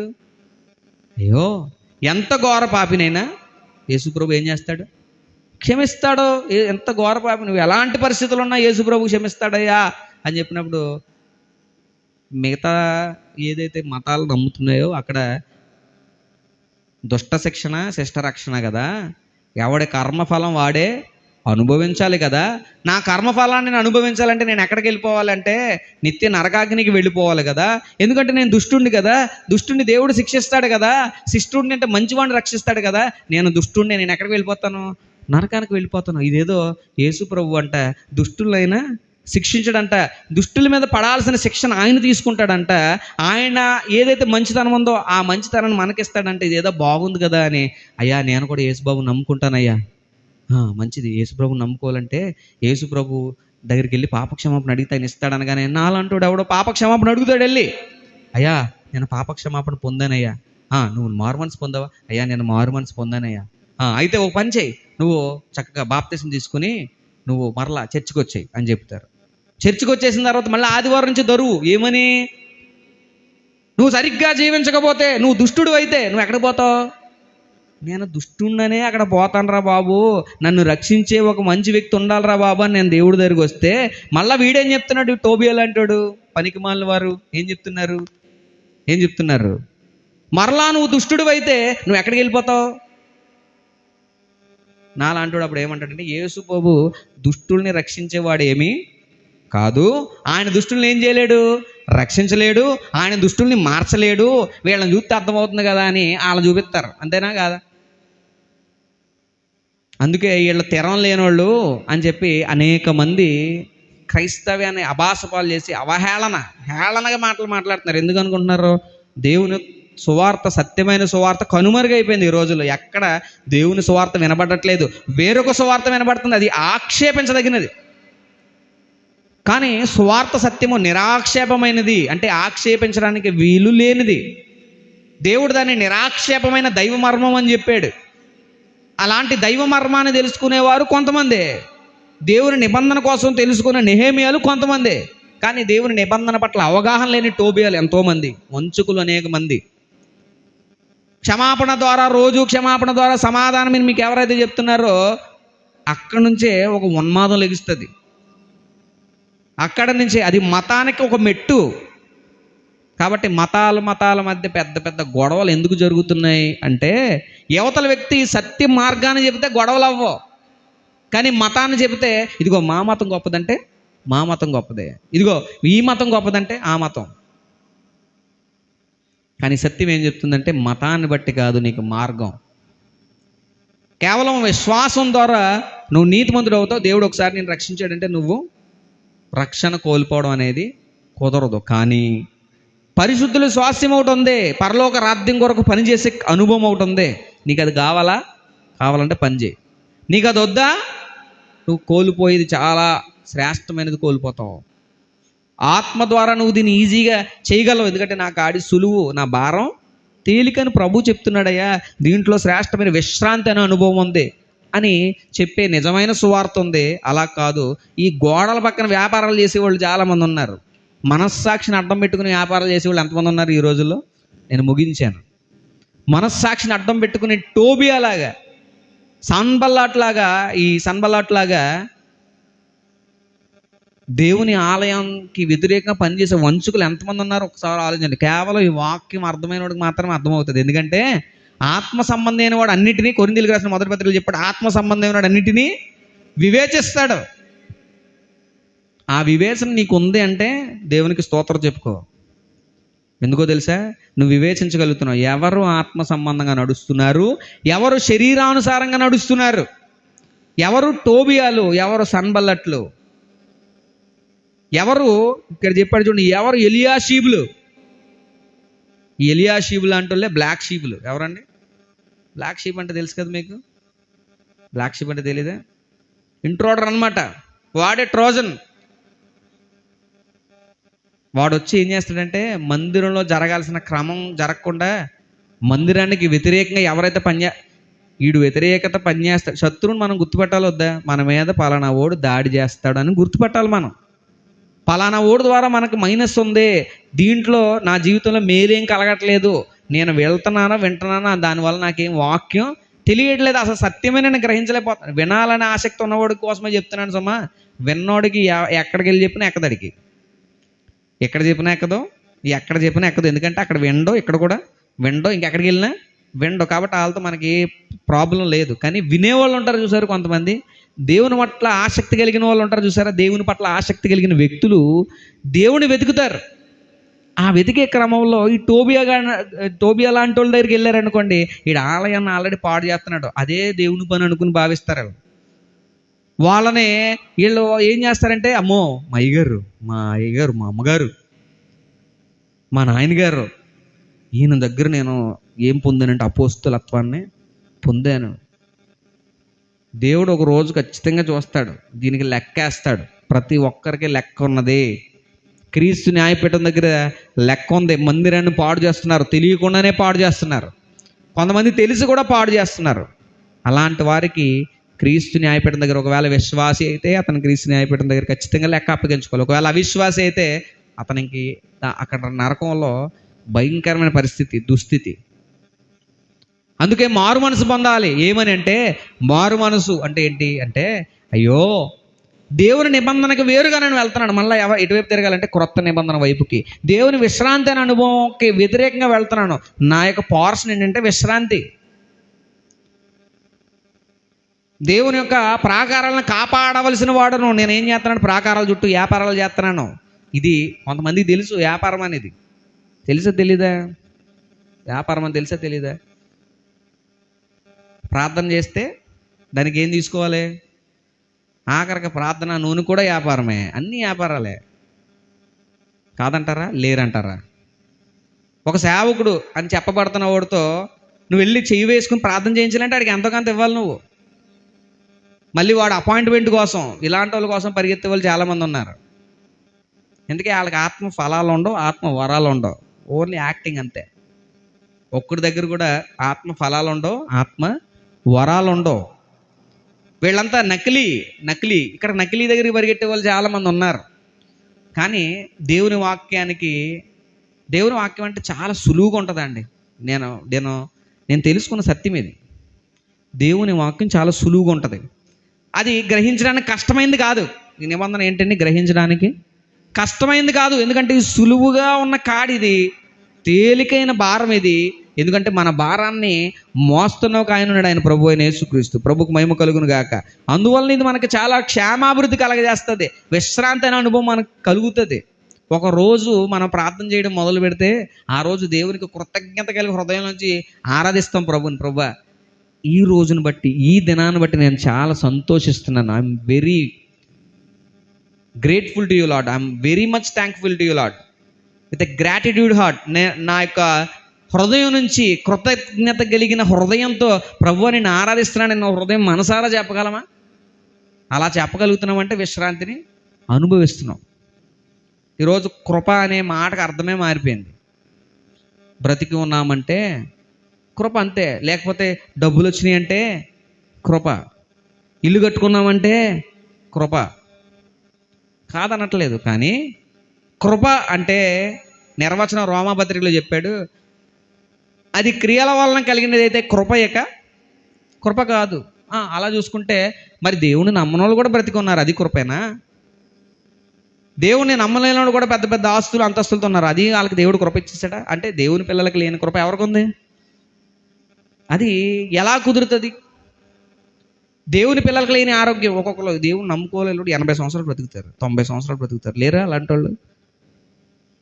మరి 40 సంవత్సరాలకి మూల పడిపోయాంగా, 40 సంవత్సరాలకే కాళ్ళు పని చేయట్లేదుగా. అంటే దేవుని పిల్లలకి దేవుడు ఏమి ఇవ్వట్లేదు అంటే, దేవుని నమ్మని వాళ్ళకి ఎక్కువ కృప ఉంది, దేవుని నమ్మే వాళ్ళకి ఆ కృప లేదా అంటే కృపను అలాగే బేరీ చేసుకుందామా? కృప అంటే మనము చేయలేని పనిని ఆయన చేయడం. ఏం చేయలేము అంటే పరలోకాన్ని మనం పొందలేము, కాబట్టి ఆయన మనకు ఉచితంగా ఇచ్చాడు, అది కృప. మనము దేవుని శక్తి చేత కాపాడబడగలము అంటే మన శక్తి చేత మనం కాపాడబడలేము, దేవుని శక్తి చేత మనం అది దేవుని కృప.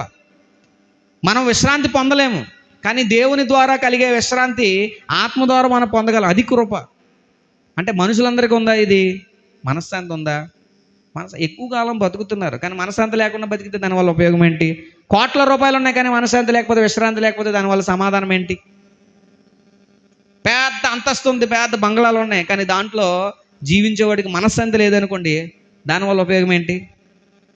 దేవుని కృప అంటే నిర్వచనం ఏంటంటే మన జీవితాలు కట్టబడ్డం, మందిరం కట్టబడ్డం. ఒకవేళ అలా కట్టబడకుండా ఉంటే, నేను ముగిస్తున్నాను, అలా కట్టబడకుండా ఉంటే అక్కడ ఏమి సంచరిస్తున్నాయి? నా చదువాం, ఇల్లు ఊడ్చి అమర్చి ఉంది కాబట్టి 7 చెడ్డ దెయ్యాలు వచ్చి ఏం చేస్తున్నాయి? దాన్ని పాడు చేస్తాయి. వాటికి నివాసయోగ్యంగా చేయడానికి కాదు దేవుడు ఇల్లును కట్టుకోమంటుంది. ఈ మందిరంలో దేవుని యొక్క మహిమ, ఈ మందిరంలో దేవుని యొక్క ప్రకాశం వెలుగుతూ ఉన్నప్పుడు ఏ చీకటి రాదు, ఎందుకంటే అక్కడ వెలుగు ఉంది. ప్రభుకు మహిమ కలుగును కాక, చప్పలు కొడుతూ ప్రభు నామని మహిమపడుతూ. ఈ మందిరంలోనికి దురాత్మలు చొరబడాలంటే విశ్రాంతి, మనకి విశ్రాంతి ఉంది, అప్పుడు వాటికి విశ్రాంతి ఉండదు. ఎందుకంటే విశ్రాంతిలో ఉన్నవాడు దాన్ని రెబ్యూక్ చేస్తాడు, బొమ్మను ఆజ్ఞాపిస్తాడు, యేసు ప్రభు నామంలో దాన్ని అధోపాతాలకి దిగ్గొడతాడు. ఎందుకంటే ఈ మందిరంలో దేవుని యొక్క మహిమ నిండుకుంది. మందిరం అంతా ఏ మహిమతో నిండుకుంది?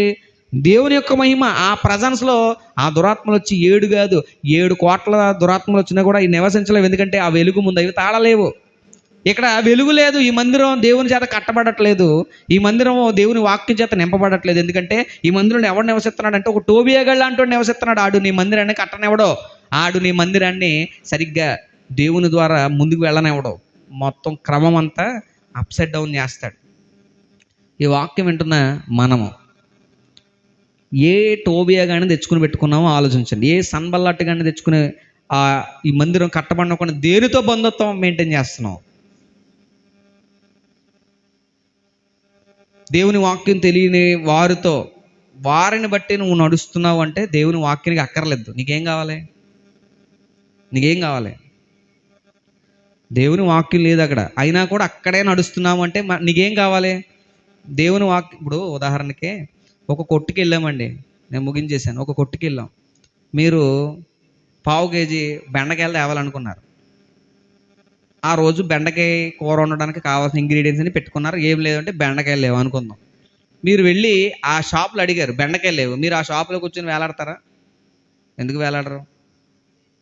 అక్కడ లేవు కాబట్టి మళ్ళా బెండకాయలు ఎక్కడ దొరుకుతాయో ఆ షాప్కి వెళ్ళి కొనుక్కుంటారు.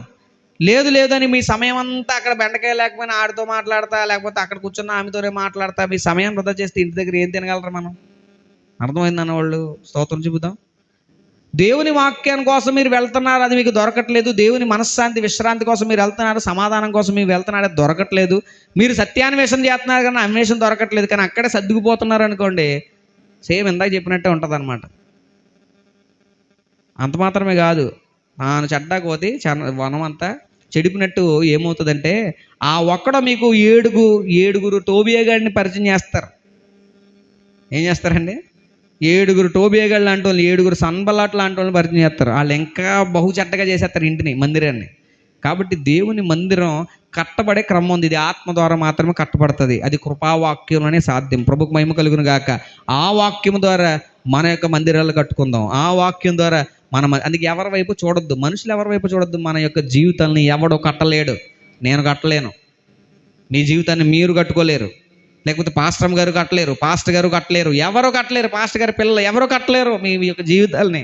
కాబట్టి మీరు ఎవరో మా వైపు చూడొద్దు, లేకపోతే సేవకులు అనే వ్యక్తుల వైపు చూడొద్దు. ఆ సేవకుడు ఎవరిని వెంబడిస్తున్నాడో వారిని చూడండి. ఒకవేళ ఆ సేవకుడు మరొక యేసుని వెంబడిస్తున్నాడు అనుకోండి, మీరు వెళ్ళకండి. నిజమైన సువార్తను ప్రకటిస్తున్నాడు అనుకోండి, మనము యేసు ప్రభు ద్వారా, అంటే ఇద్దరు యేసు ప్రభులు ఉన్నారు. ఒకటే పాప క్షమాపణ ఇవ్వలేని యేసు ప్రభు. ఈ ఇంటర్వ్యూలోకి వెళ్ళి ఆయన పరిచయం చేస్తున్నారు, నవ్వుకుంటున్నారు అంతే. కానీ పాప క్షమాపణ పూర్తిగా ఇచ్చిన యేసు ప్రభు ఉన్నాడు చూశారు, ఆయన్ని మనం ప్రచారం చేస్తున్నాం. ఆయన నజరేయుడైన యేసుక్రీస్తు, ప్రభుకు మహిమ కలుగును గాక. ఆయన్ని పరిచయం చేస్తే మన జీవితాలు మారతాయి. అలాంటి వారు ఏదైతే వాక్యాన్ని అందిస్తున్నారో ఆ వాక్యాన్ని పట్టుకుంటే శ్రేష్టమైన విశ్రాంతి, శ్రేష్టమైన సంబంధాలు, right time, right place, right persons అంటాను చూసారా, అవన్నీ మనకు ప్రభు అనుగ్రహిస్తాడు. మన జీవితం శాంతి సమాధానాలతో నింపబడుతుంది. సమాధానం సమాధానం సమాధానం అని చెప్తున్నారే, అక్కడ లేదనుకో వెంటనే గ్రహించాలి, ఇలా వంచుకులు చెబుతారు అంతేగాని అక్కడ ఏమీ కలగట్లేదు. కాబట్టి నిజమైన సమాధానం ప్రభువులో ఉన్నది, నిజమైన విశ్రాంతి యేసుక్రీస్తు వారిలో ఉన్నది. ఆ విశ్రాంతిని పొందాలంటే ఈ టోబియాగడ్ లాంటి వాళ్ళని, ఎలియాషీబు లాంటి వాళ్ళని ఏం చేయాలి? బయటికి వెళ్ళగొట్టాలి. అలాగూ నెహెమ్యా వెళ్ళగొట్టాడు, మనం కూడా వెళ్ళగొట్టుదుముగాక. క్రీస్తు ద్వారా శ్రేష్టమైన మందిరాలుగా మనం కట్టబడుదుముగాక. ఆత్మ సంబంధమైన ఆలయాలుగా బంగారం వెండి వెలగల రాళ్లతో మనం కట్టబడుదుముగాక. అందరూ దయచేసి లేచి నిలబడండి. ఆఖరి ప్రార్థన చేసుకుని వెంటనే ముగించుకుందాం కోడికని. అందరూ లేచి నిలబడండి. ఇదిగో దేవుని యొక్క మందిరపు పనికి ఆటంకంగా ఉన్నవారే ఇదిగో దేవుని యొక్క మందిరంలోకి చొరబడి ఒక గొప్ప గదిని నిర్మించుకున్నాను అనుకుంటున్నారు. కానీ నెహెమ్యా లాంటి వాళ్ళు లేచాడంటే, ఆత్మ సంబంధమైన వ్యక్తులు ఎవరు నిలబడినా కూడా దేవుని ఆత్మ మాట్లాడుతున్నప్పుడు ఇదిగో ఆ యొక్క వారు చెప్పే వేరొక సువార్త, వేరొక ఆత్మ, ఇవి నిజమైన వాక్యం ముందు నిలబడలేవు. ఎందుకంటే సువార్త అనేది నిరాక్షేపమైనది, దైవ మర్మము, అది నిరాక్షేపమైనది. ఆక్షేపణలకు గురవుతుంది నువ్వు నమ్మేది అంటే కనుక దానివలన నీకు ప్రయోజనం ఉండదు. దానివలన మనందరం నష్టపోతాము, మందిరంగా కట్టబడము. రేపు అన్న రోజున విశ్వాసి అయిన మనము క్రీస్తు న్యాయపీఠం మీద సిగ్గుపడాల్సిన వారం అవుతాం. క్రీస్తు న్యాయపీఠం ఎదుట అనేక మంది ఎదుట సిగ్గుపడే వారంగా కాకుండా, కావున మేము సిగ్గుపడము, భయపడము, అధైర్యపడము. ఇదిగో మేము విశ్వసించుచున్నాము కనుక మేము ధైర్యముగా మాట్లాడతామని శ్రేష్టముగా ఫిలదెల్ఫియా సంఘం వలె మనము ప్రభు ఎదుట నుంచుని ఆ మన్ననలు, ప్రభు ద్వారా ఆరాధ్యములో అధికారాన్ని పొందేవారిగా ప్రభు మనల్ని ఉండాలని కోరుకుంటున్నాడు. అటువిధిగా మనందరం ఉందుముగాక. పరిశుద్ధుడే, ప్రేమగల తండ్రి, రాత్రికాల సమయంలో మీ శ్రేష్టమైన మాటల ద్వారా మీరు మమ్మల్ని దర్శించినందుకు వందనాలు. మీ హెచ్చరిక, మీ ఆదరణను మాకు కలిగజేసినందుకు వందనాలు. అయా ఆత్మ సంబంధమైన వాడు అయా ఇగుతున్న అన్నిటినీ వివేచిస్తాడని మీ యొక్క లేఖనములు సెలవిచ్చుచుండగా, ఆత్మ సంబంధమైన వాడు అన్నిటినీ వివేచించే వారిగా మేము ఉండడానికి అయ్యా, ఎవరు శరీరానుసారంగా నడిపించబడుతున్నారో, శరీర సంబంధమైన మనస్సు కలిగి శరీర సంబంధమైన ఆలోచనలతో ఎవరైతే నడుస్తున్నారో వారి యొక్క దేవాగోతండ్రి సంబంధాలు, వారితో దేవాగోతండ్రి మా పొత్తులు మేము పెట్టుకోకుండా దేవాగోతండ్రి మీ వాక్యాన్ని బట్టే దేవాగోతండ్రి మేము ముందుకు వెళ్ళడానికి సహాయం చేయండి. అనేక మంది దురాభిమాన పాపంలో ఉండి దురాభిమానంతో అనేక మందిని వెంబడిస్తున్నాము, కానీ నష్టపోయేది మేమే అని మీ లేఖనములు మాట్లాడుతున్నాయి. కాబట్టి మేమెవరము మనుషుల మీద ఆధారపడకుండా, మనుషుల వైపుకి మా అభిమానాలు తిప్పుకోకుండా అయాగు తండ్రి క్రీస్తు వైపుకు చూస్తూ మా పందెంలో పరిగెత్తడానికి, విశ్వాసమునకు కర్త దానిని కొనసాగించేవాడారు యేసు వైపుకు చూస్తూ మేము పరిగెత్తడానికి, ఈ పందెంలో మేము శ్రేష్టమైన బహుమానాలు పొందుకోవడానికి కృప చూపించాను. అనేక మంది టోబియాలు, సన్బల్లలు అట్లాంటి వాళ్ళు దేవాగు తండ్రి మందిరపు యొక్క పనిని చెడగొడుతున్నారు. అనేక మంది అన్ని జనులు ఎదుట మీ నామము దూషింపబడుతుంది. అయినప్పటికీ దేవాగు తండ్రి ఈ యొక్క ఆఖరి దినాలలో నెహెమ్యా లాంటి వారిని, ఎజ్రా లాంటి వారిని, అయాగో తండ్రి హగ్గై లాంటి వారిని, జకర్యా లాంటి వారిని, అయా జెరుబ్బాబెలు లాంటి వారిని, దేవాగో తండ్రి యెహోషువ లాంటి వారిని మీరు లేపుతున్నందుకు వందనాలు. అనేక మందిని ఇంకా లేపమని ప్రార్థిస్తున్నా. అనేక మంది మీ మందిరాన్ని కట్టే పనిలో శ్రేష్టమైన కృపలను పొందుకొని దేవాగో తండ్రి మీ యొక్క ఆత్మ సంబంధమైన మందిరాలకు మేము అందరం కట్టబడడానికి కృప చూపించమని మీ ప్రియకుమారుడు మా రక్షకుడిని యేసుక్రీస్తు వారి శ్రేష్టమైన నామములో మీరు అనుగ్రహించిన ఈ వర్తమానము 30 60 100 ఫలించును గాక అని ప్రకటిస్తూ క్రీస్తు వారి నామం పేరిట ఈ మనవులు అడిగి పొందుకున్న నామం మా ప్రియమైన పరలోకపు తండ్రి. ఆమేన్, ఆమేన్, ఆమేన్. మన ప్రభువును రక్షకుడిని యేసుక్రీస్తు వారి సమృద్ధి అయిన కృప, తండ్రి అయిన దేవుని యొక్క ప్రేమ, పరిశుద్ధాత్మ దేవుని యొక్క అన్యోన్యమైన సహవాసం ఇప్పుడు మనకును మనవలే ప్రభువుని ఆరాధిస్తున్న సకల నీతి పరిచారకులకు సదా తోడయుండునుగాక. ఆత్మ సంబంధమైన మందిరాలుగా మనము కట్టబడుదుముగాక. ఆత్మ సంబంధి ప్రతి టోబియాని, ప్రతి సంబలాటుని మనము గ్రహించి